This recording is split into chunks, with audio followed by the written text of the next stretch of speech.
ลักษณะของ Toxic People นักเติมพลังลบคนกลุ่มนี้จะคอยบ่นทุกคน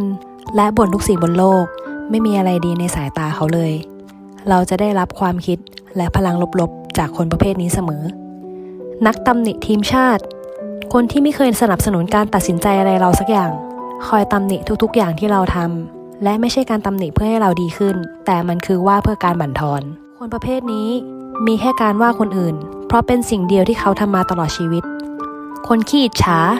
คนเหล่านี้ไม่เคยรู้สึกยินดีกับความสำเร็จของใครเพราะเขาไม่อยากให้ใครมีความสุขมากไปกว่าตัวเองเจ้าแม่ดราม่าเรื่องนินทากอสซิปขอให้บอกคนกลุ่มนี้ยืนหนึ่งคนเหล่านี้ชอบที่จะสร้างเรื่องธรรมดาทั่วไป